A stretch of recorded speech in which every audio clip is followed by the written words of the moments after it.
আসসালামু আলাইকুম, সবাই কেমন আছেন? আমি আল্লাহর রহমতে ভালো আছি। আজকে আমি একটা করলা আলু দিয়ে মাছ রান্না করব। কিভাবে রান্না করব সবাই দেখতে থাকুন। করলা আলু ধুয়ে নিয়েছি। এখানে 2টি পেঁয়াজ কেটে নিয়েছি। এখানে 250 গ্রাম টমেটো কেটে নিয়েছি। তারপর ধনিয়া পাতা কেটে নিয়েছি, কাঁচামরিচ কেটে নিয়েছি। আর এই হলো মাছ। এখন মাছগুলা হলুদ মরিচ মাখিয়ে ভেজে নেব।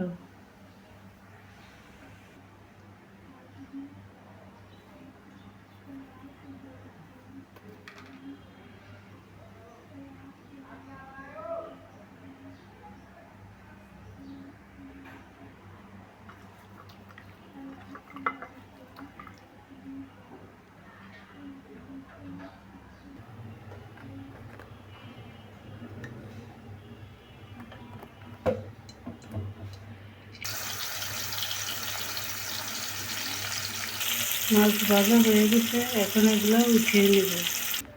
এখন মাছ ভাজা তেলে পেঁয়াজ দিয়ে দেব।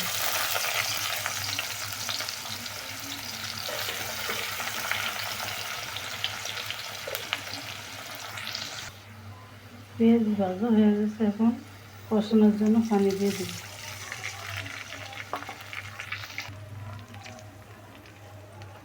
হলুদ দিয়ে দিলাম।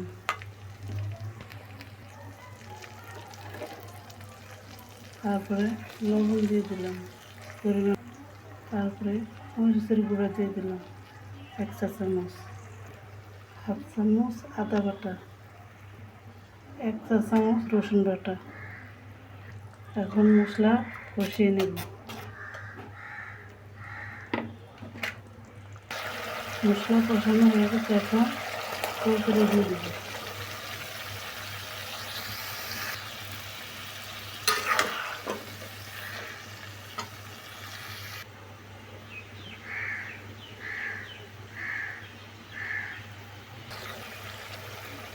করলা কষানো হয়ে গেছে, এখন টমেটো দিয়ে দেব।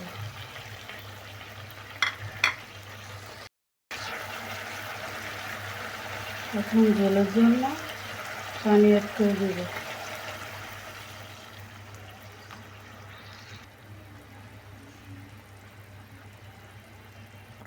এখন মাছ দিয়ে দেব।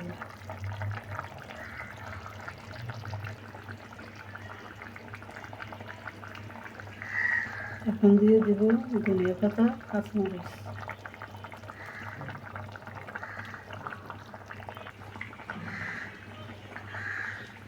আমার রান্নাটা কেমন হলো সবাই কমেন্টে বলে যাবেন। ভালো লাগলে লাইক, শেয়ার, কমেন্ট করবেন। আল্লাহ হাফেজ।